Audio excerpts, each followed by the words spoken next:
Campanha de Natal da Rede Mário Gatti para a arrecadação de brinquedos vai até o dia 18 de dezembro. A Agenda Cultural traz a Orquestra Sinfônica celebrando um momento histórico para a cidade. E a TV Câmara de Campinas vai transmitir tudo ao vivo. Câmara aprova em primeira discussão a atualização das taxas de fiscalização em Campinas.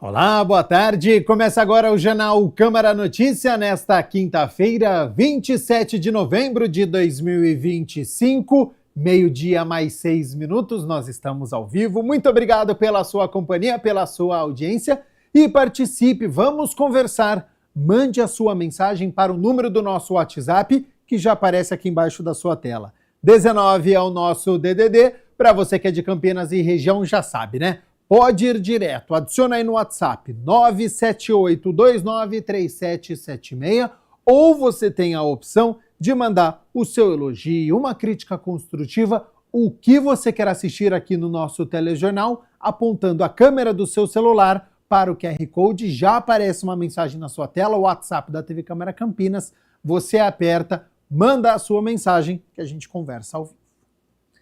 A Rede Mário Gatti inicia hoje a campanha de Natal com uma programação especial. Tem concurso de decoração de Natal, culto ecumênico, bingo, apresentações musicais e está recebendo brinquedos para as crianças internadas. O repórter André Aranha, do hospital, tem todas as informações. Então seja bem-vindo e boa tarde, André. É isso mesmo, boa tarde para você, Gabriel Castro, boa tarde para todo mundo acompanhando o Câmara Notícia. E olha só, as doações vão até o dia 18 de dezembro e os brinquedos vão para as crianças que estão hospitalizadas nas unidades aqui do Mário Gatti. Por exemplo, a gente está no Mário Gatinho. Bom, eu estou aqui com a Lucimeire, vai bater um papo conosco para falar justamente a respeito desta campanha, porque as pessoas estão doando já uma boa quantidade de brinquedos em bom estado, evidentemente, mas é preciso mais brinquedos ainda, né? Boa tarde para você. Boa tarde, com certeza. Nós iniciamos a arrecadação dia 20, né, semana passada. É uma arrecadação que visa aí, trazer brinquedos novos para as crianças, né? E elas serão um presente de Natal para as crianças que estão em atendimento nas unidades da Rede Mário Gatti, né? Então nós temos o Hospital Mário Gatinho, o Hospital Ouro Verde, as UPAs, Campo Grande, Anchieta, São José, que fazem atendimento às crianças, e em todas essas unidades nós vamos fazer a entrega aqui nas unidades hospitalares com a presença do Papai Noel. Olha só. E nas unidades de UPAs, nós vamos aí com uma figura natalina, né? Um duende, uma figura natalina vai estar fazendo essa entrega. E principalmente porque, né? A gente sabe o quanto a área de saúde, estar hospitalizado, é difícil para uma criança, né? É um ambiente estressante, é um ambiente de dor, né? Criança tem que brincar, a criança tem que ser feliz, mas nesse momento ela precisa ter os cuidados especiais e é difícil para ela. Então a gente quer ressignificar esse momento, né? Tornar ele um pouco mais alegre, com mais esperança, e nós atendemos um número muito grande de crianças com vulnerabilidade. Então, realmente, é trazer um momento especial, é trazer um momento de alegria, né? Um momento de esperança. O Natal traz isso para a gente, né? De gratidão pelo ano que se passou e, principalmente, de esperanças para um novo ano aí que entra. Bom, o tema esse ano é Natal que acolhe e cuidar é o melhor presente, é isso? Isso mesmo, porque o acolhimento eu acho que é a ação principal que a gente precisa ter nesse ambiente de saúde, né? É um ambiente difícil, estressante, então o acolhimento é o melhor presente que a gente pode oferecer para os nossos pacientes. Estou dando uma olhadinha aqui, são várias, não é? Várias etapas aqui, Gabriel Castro. Concurso de decoração de Natal, orquestra de cordas de Betel, Bom, tem muita coisa, bingo de Natal, olha só que coisa legal, campanha, que é o que a gente está falando agora, Grupo Saúde e Alegria, são várias opções que fazem parte aí dessa campanha, né? Isso, nós fazemos uma programação de Natal. A unidade de humanização da Rede Mário Gatti é responsável, né, por essa organização, para tornar aí, né, esse ambiente difícil em um momento melhor, um momento especial. Então, nós temos vários corais que virão, né, fazer a apresentação. A Orquestra dos Querubins é um deles. Teremos corais cantata. Semana que vem, dia 10, nós teremos a cantata de um tenor que fará na oncologia, aqui no Mário Gatti e no Hospital Mário Gatti também. E assim, né, o concurso de decoração, esse é um concurso mais interno para os nossos colaboradores. E nós teremos aí também, esse concurso a gente vai ter, né, premiação, vamos dar troféus, porque acho que é um pouco da gente ter esse espírito, né, de equipe, de união entre os colaboradores da unidade. Boa, vamos lá então, para a galera que tem intenção de ajudar, eu percebo que você fica até emocionada para falar, né? Para o pessoal que tem a intenção de ajudar, gostaria de fazer parte desse momento, como faz, onde é feita a doação, de que horas a que horas? Ótimo. Sim, a gente se emociona, porque realmente é muito especial o momento da entrega, né? Já são alguns anos que nós fazemos isso. E na hora que chega o Papai Noel, que chega o presente, ver um sorriso de uma criança doente é muito especial. A gente se emociona com o momento, sim, porque ele realmente é grandioso, né? E a arrecadação está sendo feita do horário das 8 às 16 horas, aqui na unidade de humanização. Nós ficamos no prédio administrativo, daqui do Hospital Mário Gatti. É só chegar, estaciona próximo à oncologia, faz a entrega para a gente. Faz uma boa ação. E com certeza uma boa ação. Boa, muito legal, bem bacana. É isso, né? Então, eu gostaria que você deixasse uma mensagem para a gente encerrar. Lucimeire Martini, coordenadora do setor de humanização da Rede Mário Gatti, por favor, faça aí um convite para as pessoas, né, participarem dessa campanha que certamente vai aquecer, né, o coração de muita gente, muitas crianças e muitos familiares. Sim, convidamos a todos para participar desse propósito conosco, né? Um propósito que realmente tem como objetivo aquecer o coração nesse momento, né, de Natal, de confraternização, de festas, e trazer um momento especial para essas crianças que estão num momento difícil. Então, convido vocês a aquecerem os corações participando dessa nossa campanha. Valeu. Uma dúvida apenas. Brinquedo novo ou pode ser seminovo em bom estado? A gente pede que os brinquedos sejam novos, porque como eles serão um presente, sim, a gente quer realmente dar algo especial, né? Os usados, eu acho que é para o dia a dia, né? Ele não é um presente do Papai Noel. Então, pedimos aí que vocês ofereçam um presente para as nossas crianças. Bom, então tá dado o recado, galerinha, um presente novo, como disse a Lucimeire, aí é um presente, então é bacana que seja novo. Muito obrigado e parabéns aí pelo trabalho de vocês. Obrigada, eu que agradeço a presença de vocês, de poder estar realmente divulgando aí o nosso trabalho. Valeu, volto com você, Gabriel.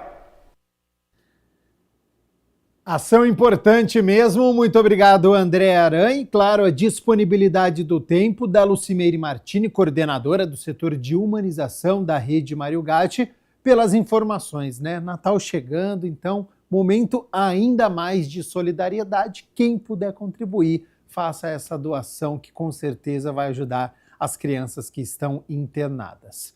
A gente segue aqui com as notícias da metrópole, agora sobre a Orquestra Sinfônica de Campinas, que foi a primeira instituição do gênero a surgir em uma cidade brasileira fora da capital do estado. E aos 96 anos, continua a trajetória mostrando um importante legado.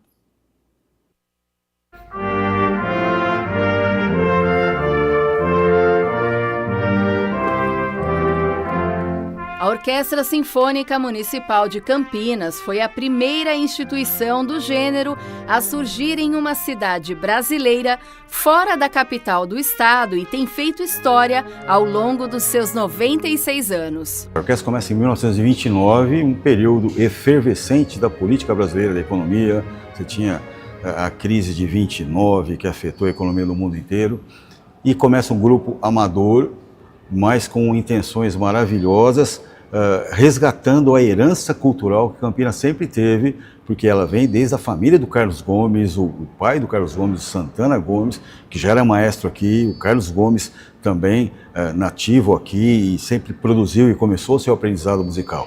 Então ela pega essa tradição que já havia e se consolida ao longo dos anos, principalmente talvez uma família singular, família de Túlio, onde dois maestros, o maestro Mário de Túlio e Luiz de Túlio, foram os responsáveis pela manutenção da orquestra. A gente tem a Sociedade Sinfônica Campineira e depois a Orquestra Sinfônica Campineira, até 75, que é quando tem a transição de uma orquestra amadora para uma orquestra profissional. E a história da orquestra faz parte da existência de um importante espaço cultural, o Centro de Convivência. O Centro de Convivência sempre foi considerada a casa da orquestra. Então, a partir de 75, simultaneamente, a inauguração do Centro de Convivência e o começo dessa nova fase da orquestra, você tem realmente esse espaço sendo preenchido frequentemente com espetáculos dos mais variados, seja no teatro interno, através de concertos com solistas internacionais, até os concertos populares no Teatro de Arena, trazendo artistas como Gilberto Gil, Ivan Lins, lotando e sendo uma orquestra que sempre conversou muito com a população. E essa foi a marca da Sinfônica de Campinas desde 75. Uma orquestra que dialoga com a sociedade e procura atender, procura mostrar um material que tem de todo tipo de música, né? Então, mostrando realmente a pluralidade das formas musicais. Uma característica marcante da Sinfônica de Campinas é a popularização da música de concerto. A Orquestra Sinfônica de Campinas é uma orquestra quase centenária e que ela é a alma dessa cidade. A orquestra respira a cidade e a cidade respira a orquestra. E é muito importante que o campineiro ele leve esse legado de Antônio Carlos Gomes. Não é à toa que essa cidade é uma cidade especial para a música de concerto. Maestro Carlos Prazeres cita outro importante legado, a vivência do maestro Benito Juarez. Eu sou muito feliz de perpetuar esse legado do maestro Benito Juarez, que foi um maestro muito importante para Campinas e muito importante para a história da Orquestra Sinfônica de Campinas. E hoje estamos aqui reinaugurando com justamente a Sinfonia da Ressurreição de Mahler, reinaugurando o Centro de Convivência de Campinas. Estamos muito felizes que a orquestra tem uma casa nova, que Campinas tem uma casa nova, que vai reverberar a alma cultural dessa cidade. Para quem chegou primeiro, o legado desta orquestra é longo e significativo. Minha vida musical é um presente poder tocar música erudita, popular, contemporânea, eclética, que é o trabalho que a orquestra faz. É um presente poder viver de música no Brasil, mas principalmente em Campinas, que é uma cidade de interior, é uma metrópole, é fantástica a cidade, mas é uma cidade que entende o valor de uma orquestra sinfônica para a cidade, para a população. Então, para a minha vida, isso é especial. E eu poderia já estar aposentada e não quero parar de tocar, então continuo aqui. E quem chegou por último faz questão de preservar o seu lugar. Eu acho que a orquestra já tem acrescentado muito na vida de muitos campineiros. Eu acho que no Brasil inteiro ela é referência, justamente por ela ser uma orquestra quase centenária, estamos com 96 anos. E para mim é uma honra estar fazendo parte dessa orquestra e poder contribuir também com a sociedade de uma forma que eu gosto muito, que é fazendo música. Então para mim é muito importante isso e eu pretendo continuar na orquestra perpetuando a arte durante muitos anos. Mas não são só os músicos e os instrumentos que compõem a orquestra. Em primeiro lugar, muita gratidão ao público campineiro, da maneira como acolhe a Orquestra Sinfônica. Nós temos tido uma experiência muito legal nos últimos meses, nos últimos anos, que é de onde quer que a orquestra vá se apresentar, seja aqui nos teatros, seja em igrejas mais distantes do centro, nós temos recebido lotação máxima, temos recebido um público caloroso que tem nos seguido.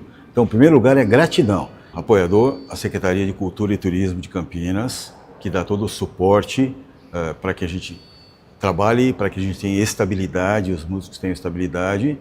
Também temos os patrocinadores, e em especial a gente precisa destacar a Sanasa, Companhia de Abastecimento de Água de Campinas, cuja parceria de longos anos permite que a orquestra esteja sempre com seu quadro completo, permite que nós possamos convidar solistas e maestros internacionais para enriquecerem ainda mais os nossos concertos. Esse é o objetivo da Orquestra Sinfônica de Campinas, que a música seja fácil e acessível aos ouvidos de todos.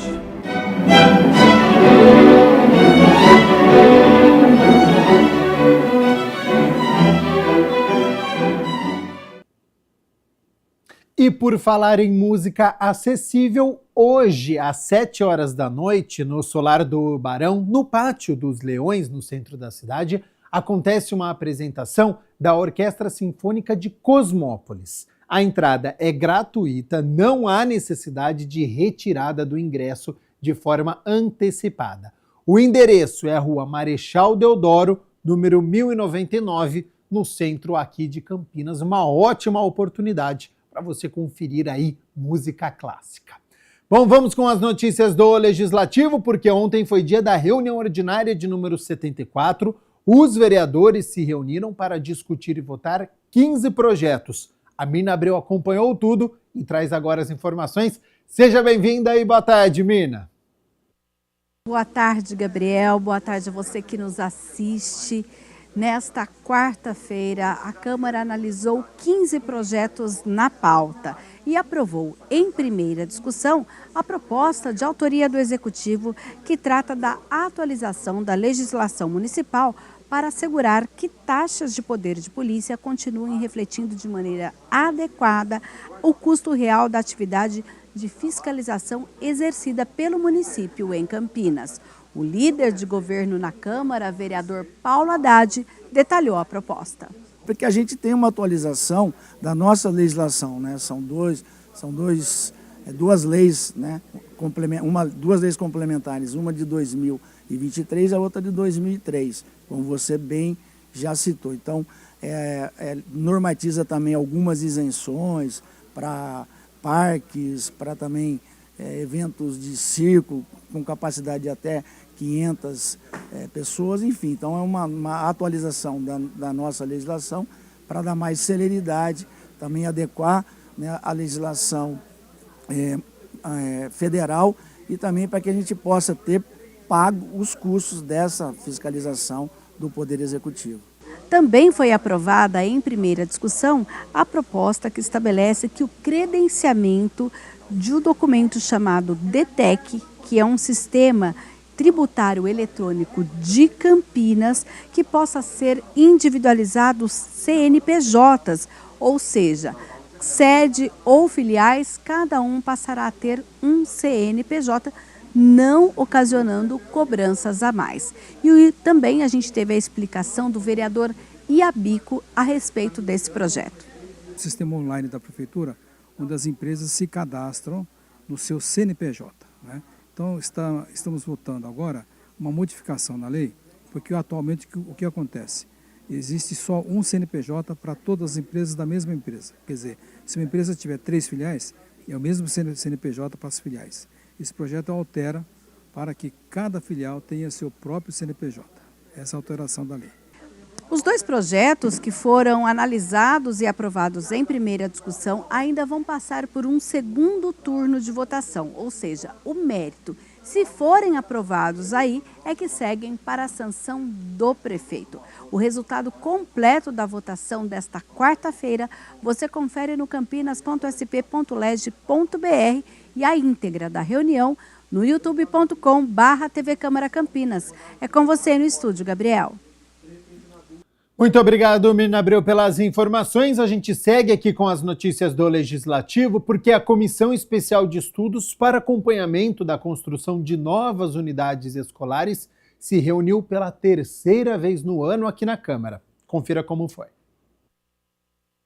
A reunião da Comissão Especial de Estudos, que acompanha a construção de novas unidades escolares aqui na cidade, foi presidida pelo vereador Igor Diego e contou com a presença do vereador Vini Oliveira, que é o relator da comissão.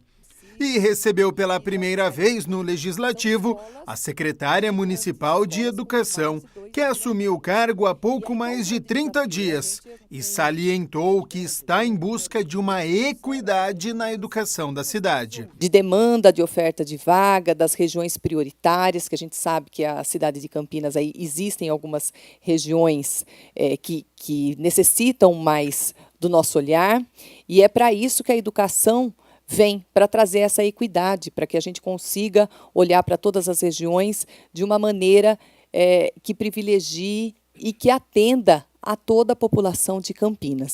Em seguida, foi realizada a apresentação sobre o cenário atual da rede municipal de ensino, sobre a demanda e a oferta de vagas na cidade para a educação infantil. Aparentemente, esse número pode chamar atenção, porque está tendo aí um pequeno decréscimo, né, na oferta, mas, na verdade, isso é resultado de uma adequação que era necessária, né?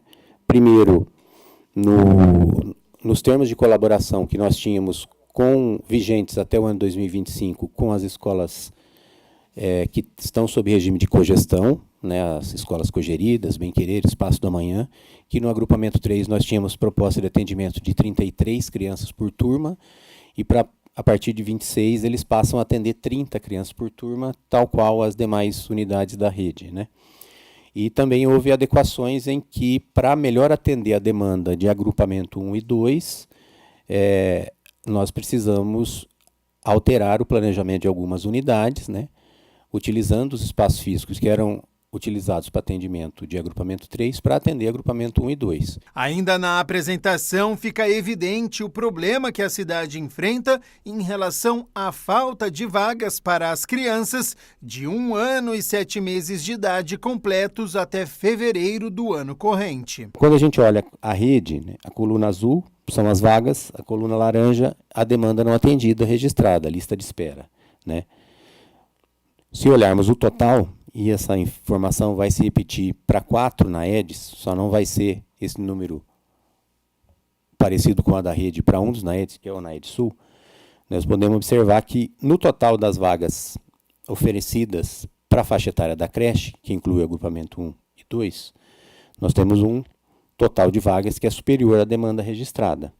Mas quando a gente olha para essa demanda separada por faixa etária, nós temos o AG1 numa situação mais complicada, né? A situação é inversa, nós temos uma demanda superior à quantidade de vagas disponíveis, enquanto no AG2 nós temos uma demanda baixa em relação ao número de vagas disponíveis. Problemas expostos, agora a comissão pretende ir em busca das soluções. A apresentação, ela tinha esse objetivo, nós entendemos as demandas, né, por faixa etária e também por região.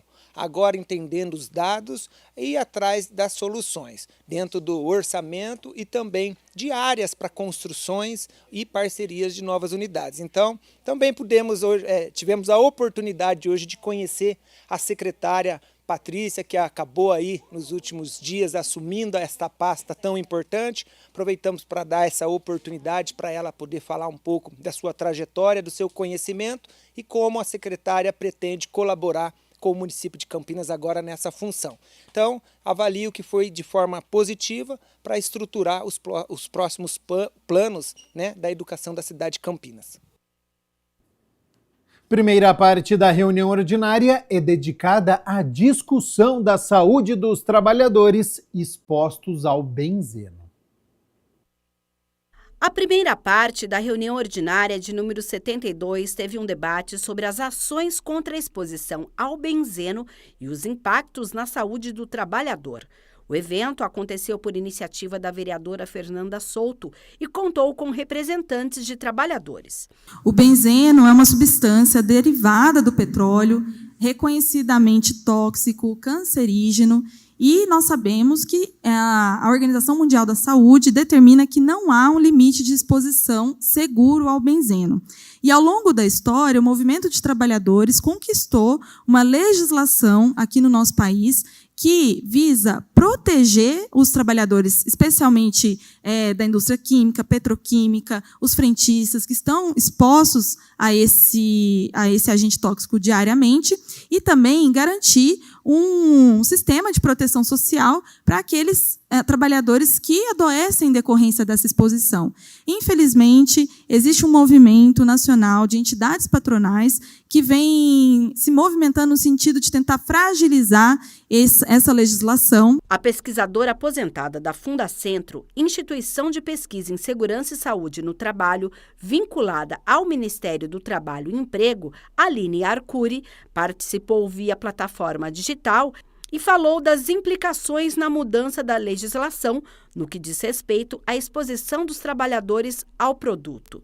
O VTR, que é o valor de referência tecnológico, é um valor de concentração de benzeno no ar, que estabelece um patamar tecnológico exequível para a indústria, com o objetivo de ser uma ferramenta para a melhoria contínua e a redução da exposição. Se a concentração ambiental for 0,6 ppm, né, praticamente igual ao limite que está sendo proposto hoje para o Brasil, vai a possibilidade de ocorrer 4 casos de câncer para cada 1.000 trabalhadores expostos. Esse é um número muito alto, né? Muito alto. Eu fui ver na internet quantos trabalhadores, por exemplo, tem a Petrobras. A Petrobras possui hoje, segundo os dados da internet, 41.700 funcionários.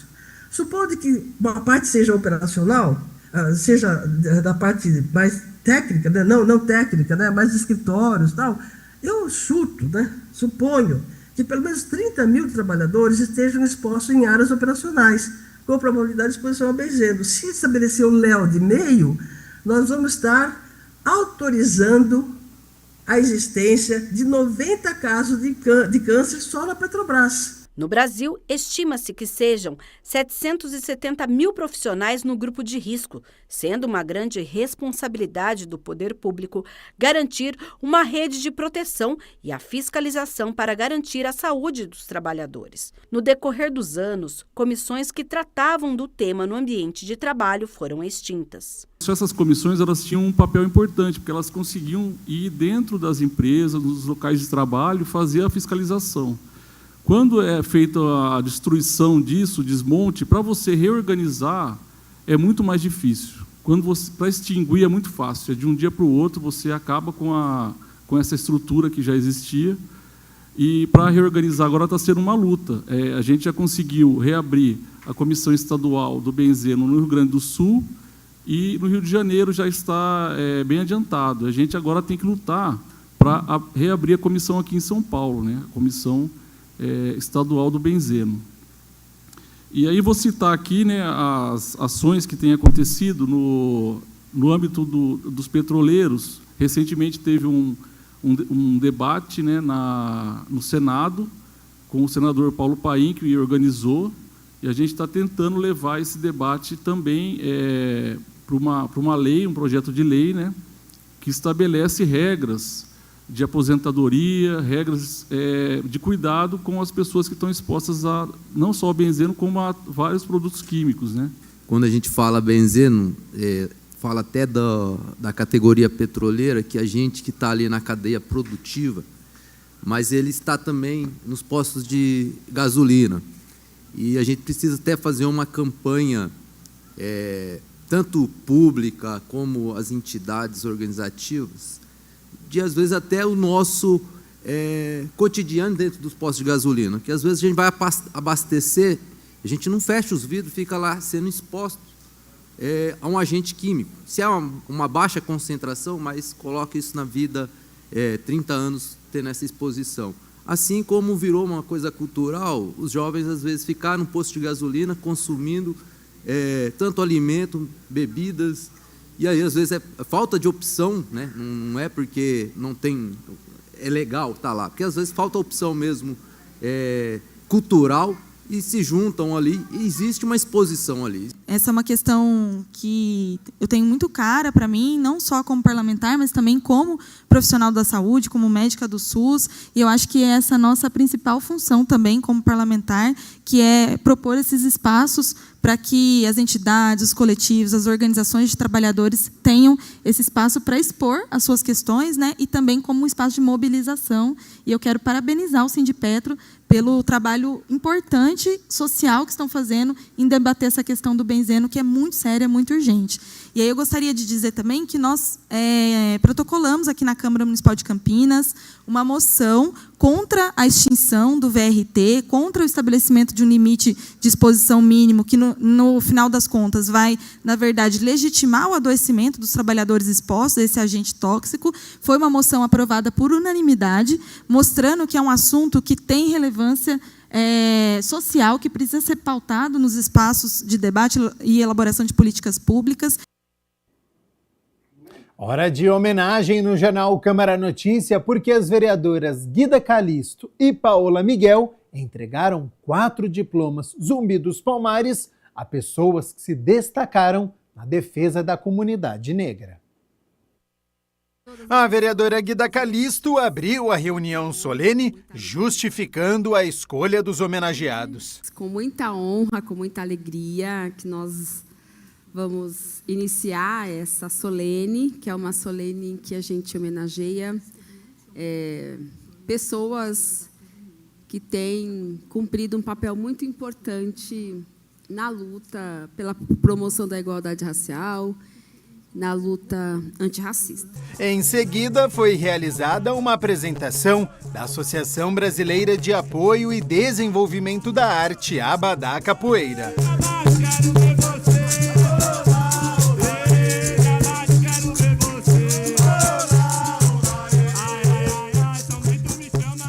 Quero dizer que para mim é uma grande honra estar aqui nessa solene, dia 20 de novembro, que agora é o Dia Nacional da Consciência Negra, e nada melhor do que a gente poder aproveitar esse dia para homenagear as pessoas que têm feito a diferença dentro da nossa comunidade.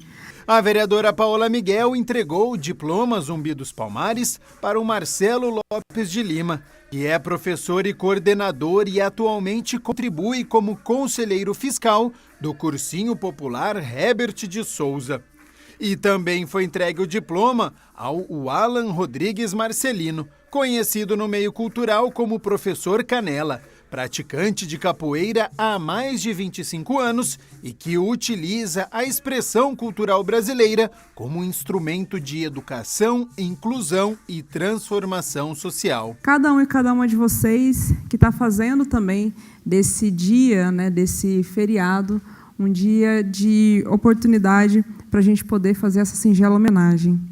A vereadora Guida Calisto entregou o diploma Zumbi dos Palmares para a Márcia Lúcia Anacleto de Souza, que é pedagoga, mestre e doutora em educação e diretora educacional e professora universitária em caráter temporário na Faculdade de Educação da Unicamp. E também o diploma ao Mauro Alexandre Aparecido dos Santos, o Cut Hair, que construiu uma trajetória dedicada à valorização da estética afro-brasileira, das identidades negras e da luta antirracista. Agradecer a presença de todo mundo, a participação de todos, o tempo que a gente partilhou junto, aos homenageados. Agradecer mais uma vez ao professor Canela e ao Abadá Capoeira pela apresentação aqui.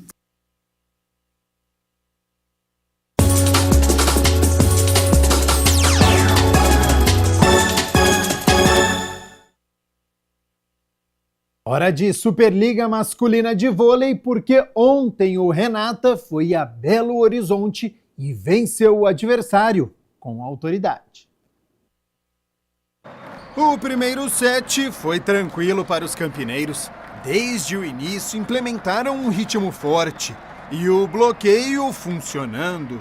Então, a diferença foi só crescendo, até que no ataque de Judson no meio de rede, o Renata fechou a parcial em 25-16.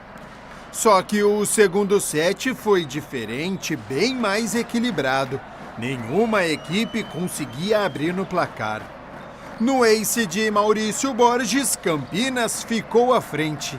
E aí não deixou mais Minas encostar. No fim, no ataque de Adriano explorando o bloqueio, 25-21 e 2-0.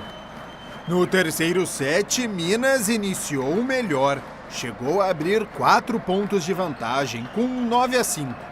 Só que no meio do set, os campineiros se aproximaram, chegaram a virar em 19-18.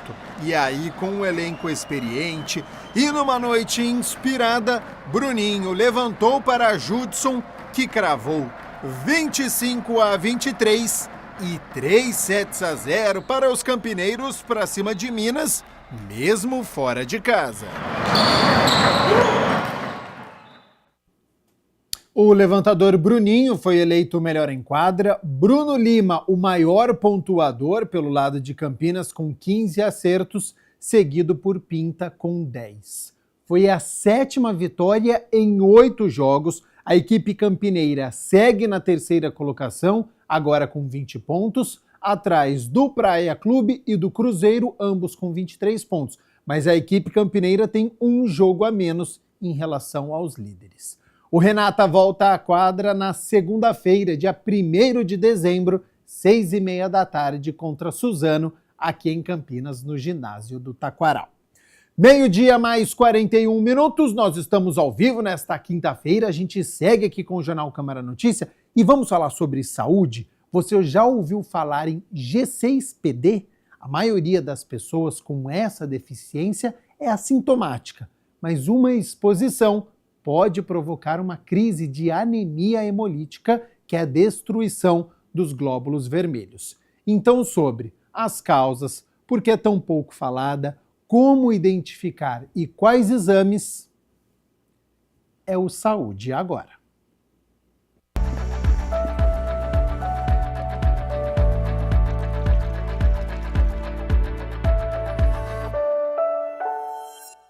Olá, começa mais um Saúde Agora. Obrigada pela companhia e hoje vamos abordar um tema pouco falado, mas de extrema importância. Deficiência de G6PD, que é uma condição genética mais comum no mundo e a Organização Mundial da Saúde reconhece sua alta prevalência em pessoas de ascendência africana, asiática e mediterrânea. Estima-se que mais de 400 milhões de pessoas no mundo, incluindo cerca de 6 milhões de brasileiros, vivam com essa deficiência, o que caracteriza como um grande desafio de saúde pública. Vamos entender tudo com o nosso convidado Ciro Martinhago, ele que é médico geneticista, especialista em doenças raras pela Sociedade Brasileira de Genética Médica e PhD em genética reprodutiva. Seja muito bem-vindo, satisfação recebê-lo aqui no Saúde Agora, Ciro. Muito obrigado pelo convite, para mim é um enorme prazer conversar um pouquinho sobre genética com vocês aí. Tá certo, Ciro. Para a gente iniciar, então, o que é essa deficiência, Quais são as causas e por que ela acomete principalmente pessoas negras, essa genética? Muito bem. A deficiência de G6PD é uma doença hereditária. A gente chama de doença ligada ao sexo, porque é uma doença que atinge principalmente, mais de 90% das vezes, os homens. Lembrando que a genética da mulher e a genética do homem é um pouquinho diferente. A mulher possui nos cromossomos sexuais 2 cromossomos X. E como esse gene está no cromossomo X, Cassiane, as mulheres são protegidas, porque se ela tem 2 genes e um não funciona, o outro acaba funcionando. Mas inevitavelmente, se as mulheres tendo filhos meninos, elas vão mandar apenas um desses 2 cromossomos. E se ela mandar o cromossomo X, que tem o gene com defeitinho, esse homem inevitavelmente vai receber a mutação, mas não necessariamente vai desenvolver os sintomas. Esse é o lado positivo da doença. Então, a maioria dos casos, os quais os homens são portadores da mutação, né, eles não desenvolvem sintomas, são assintomáticos. Isso é muito bom, né? Mas para aqueles que desenvolvem, né, como você perguntou, quais são as causas, né? A etiologia é hereditária, é genética. Mas vai depender, Cassiano, do meio ambiente. Então vai depender muito da dieta dessa pessoa, né? Vai depender aí também de algumas medicações que podem desencadear o problema e até mesmo infecções. Usualmente, os primeiros sintomas, infelizmente, são ao nascimento. Então, a própria prematuridade de um bebezinho, né? A gente, que nem as mamães dizem por aí, o meu bebê precisou tomar luz, doutor. Ele ficou meio né? Ele teve icterícia, né? Ele ficou meio amarelinho após o nascimento dele. Então, essa é uma causa hereditária de anemia hemolítica mais comum no mundo, como você mesmo falou, Cassiane. Esses são dados de 1996, né? Estimava-se 400 milhões de pessoas no mundo e já descrito em mais de 35 países diferentes com a preferência por essa etnia. Por que a preferência por essa etnia, Cassiane? A gente chama isso de efeito fundador, né? Lá nas gerações, sei lá, há centenas de anos atrás, um desses indivíduos tinha doença e começou a transmitir essa doença durante uma determinada população, e é por isso que algumas populações são mais frequentes. O que acontece na população oriunda da África, população negra principalmente? Não só da malária, mas também de outras doenças, aí como, principalmente a malária, algumas doenças como a deficiência de G6PD, a anemia falciforme, que é mais comum também em população negra, acaba protegendo esses indivíduos dos sintomas graves da malária. Então, esses indivíduos geneticamente que têm a doença, eles são mais resistentes a outras doenças ambientais, e também esse motivo é o qual algumas populações são mais prevalentes, por consequência de que outras doenças como a malária matam bastante nessas populações, e indivíduos que têm essa doença, de uma forma irônica, os sintomas são mais leves. Perfeito. Doutor Ciro, como a gente identifica, então, essa doença, né? O senhor disse em relação ao teste, né, de pezinho, mas tem outros exames que possam, né, ser realizados em uma pessoa adulta também, para tentar identificar quais são, né, esses sintomas, já que na maioria dos casos as pessoas são assintomáticas, né? E quais seriam esses exames? E também falando sobre a alimentação, porque há alimentos que pode contribuir para o surgimento, né? Ou então não consegue fazer aí a prevenção dessa doença? Perfeito. Obviamente, em medicina, a gente coloca sempre como a prevenção é o melhor caminho, né? Então, como eu falei anteriormente, normalmente é uma doença que se esconde atrás das mulheres, porque as mulheres não desenvolvem sintomas e elas acabam transmitindo com um risco de 50% para os seus meninos, né? Hoje, Cassiano, existem testes genéticos pré-nupciais, que a gente brinca, né, dizendo que são pré-nupciais, por quê? São testes de compatibilidade genética. Então é pego o DNA do casal e visto se juntos eles têm alguns genes, que nós chamamos de recessivos, né? Como é que um gene recessivo se manifesta?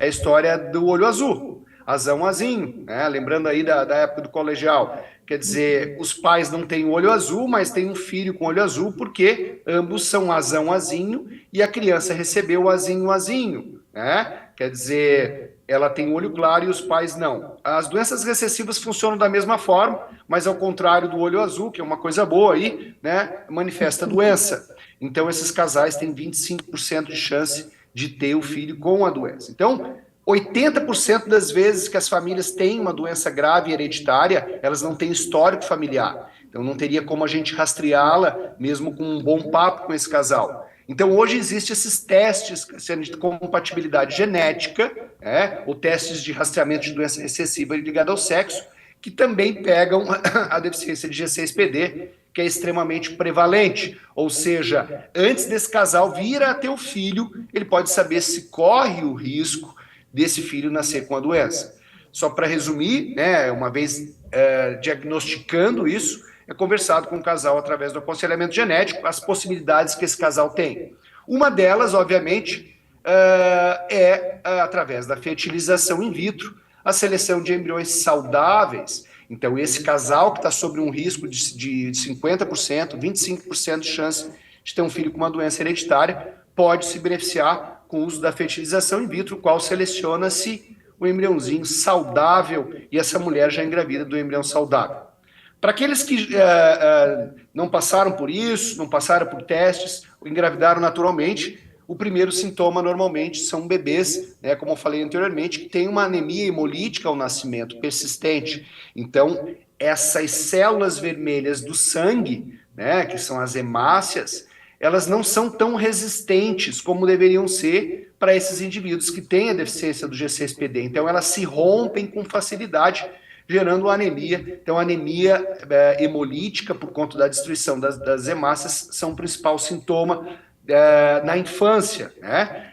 Lembrando que, como eu falei, que indivíduos adultos também podem ter, não necessariamente na infância. Então, normalmente, o que desencadeia a doença, né, são infecções das mais variadas, pode ser uma infecção de garganta, qualquer tipo de infecção. Exposição, como você bem falou, a certos medicamentos, né, como sulfonamidas, aspirinas em altas doses, né, certos antibióticos. Alimentos, né, principalmente alimentos de feijão de fava, são conhecidos por provocar aí a reação em pessoas com essa deficiência. E o estresse oxidativo também, né, quer dizer, qualquer tipo de estresse a longo prazo pode trazer isso, os sintomas, né, desencadear como gatilho a doença em si. Então, esses indivíduos adultos, onde tem anemia, tem fadiga, palidez, também tem icterícia. Eles relatam que a urina fica de cor escura e normalmente o baço que sequestra essas células, o baço ele é aumentado, né? Então algumas secretarias, como por exemplo a Secretaria do Distrito Federal, ela distribui aí à população, aos médicos, né, uma cartilha explicando como lidar com a doença, que alimentos devem ser evitados, né, medicações que devem ser evitadas, porque nos casos, como eu falei, a maioria é assintomático, mas nos casos graves aí, a necessidade de transfusões sanguíneas e até falecimento, infelizmente, nos casos mais graves. Perfeitamente, doutor Ciro.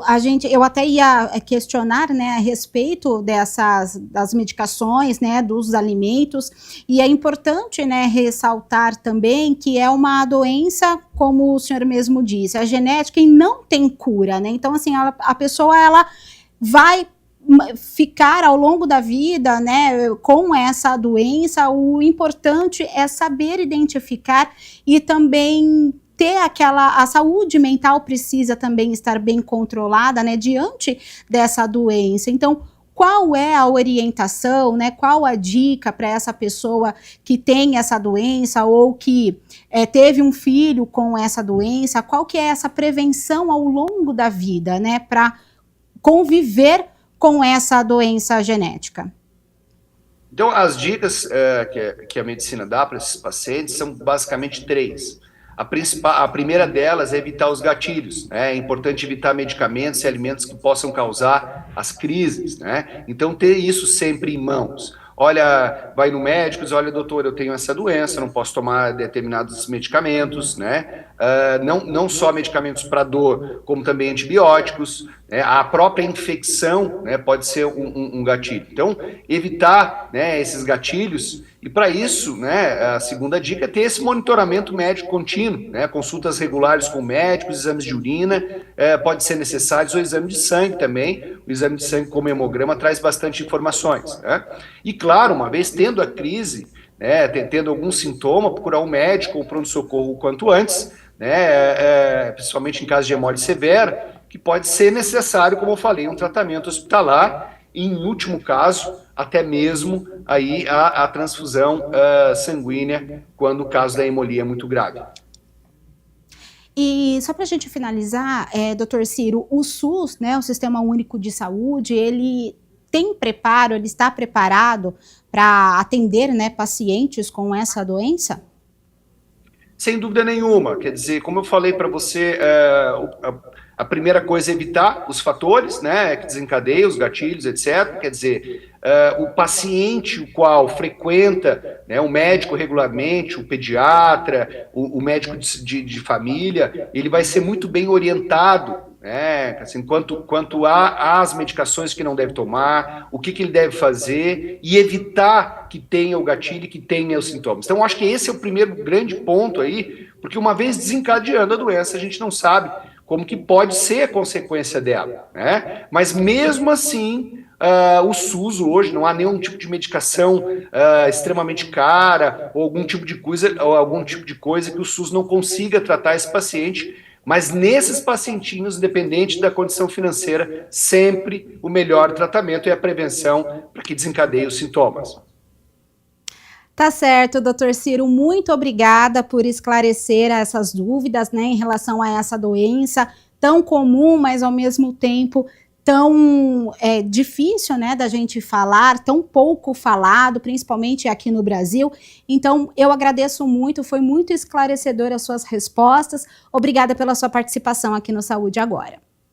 Muito obrigado. A gente fica por aqui, obrigada a você pela companhia e até a próxima edição do Saúde Agora.